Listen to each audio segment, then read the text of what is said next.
বন্ধুগণ, আজকে আমরা কনস্টিটিউশন প্রোটেকশন ফোরামের ডাকে শান্তিপূর্ণ ধর্ণা মঞ্চের জন্য আমরা উপস্থিত হয়েছি।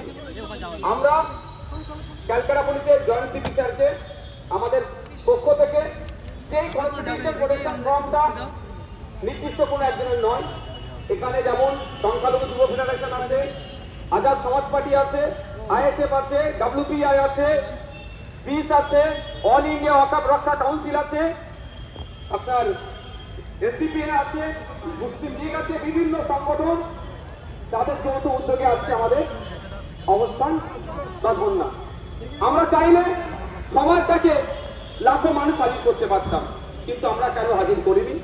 যে আমরা অবস্থান বিক্ষোভ, আমরা গুটি কয়েক মানুষকে নিয়ে অবস্থান বিক্ষোভ করব। এই কর্মসূচি টানা 27 তারিখ পর্যন্ত সন্ধ্যা পর্যন্ত চলবে। আমরা জেনেছি আপনারা যারা উপস্থিত হয়েছেন, আমি আপনাদের উদ্দেশ্যে বলবো, যারা স্লোগানি যারা করবেন, গলা মিলাবেন, আমাদের কথাবার্তা সবসময় মার্জিত হবে।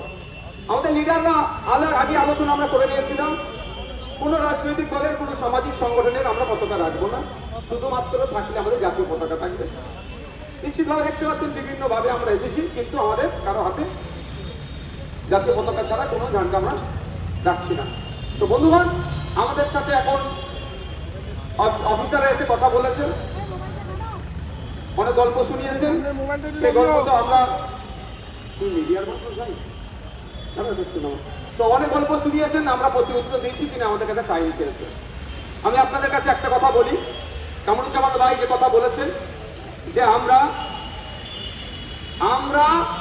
ধর্ণামঞ্চে যাব, ধর্ণামঞ্চে গিয়ে যেখানে আমরা অবস্থান করবো তখন যে আলোচনা হবে, তারপরে ওনারা টাইম দিয়েছে, আমরা টাইম নিচ্ছি।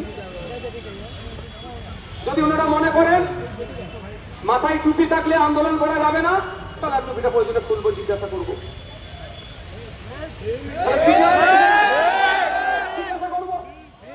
আমি আরো কথা জিজ্ঞাসা করবো, যাকে সে প্রসঙ্গে যাচ্ছি না। আমি আপনাদের একটা কথা বলবো যে আমরা ওই ধর্ণা মঞ্চে যাবো।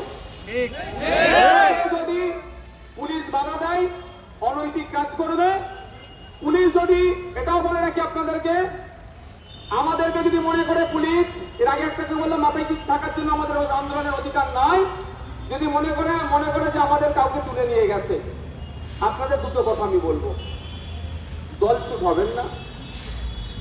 পুলিশ বেআইনি কাজ করছে বলে আপনারা কেউ বেআইনি কাজ করবেন না। বুঝতে পারছেন কি বলছি?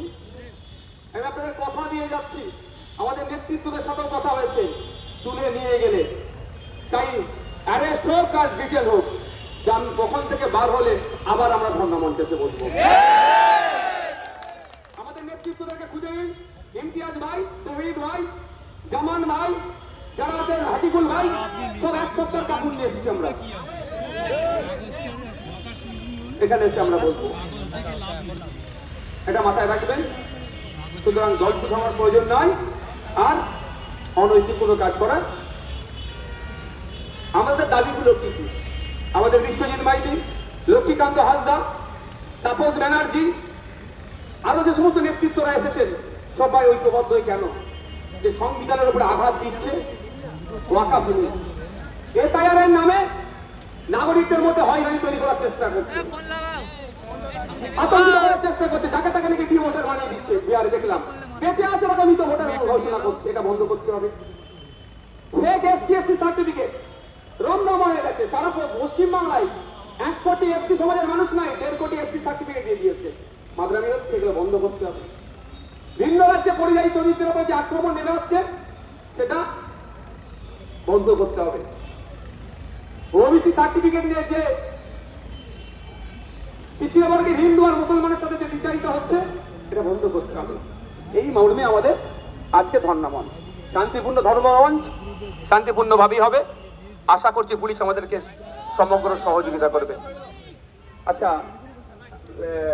ইমতিয়াজ ভাই, ইমতিয়াজ ভাই, ইমতিয়াজ ভাই এখানে আসবেন, আপনি কিছু বলবেন?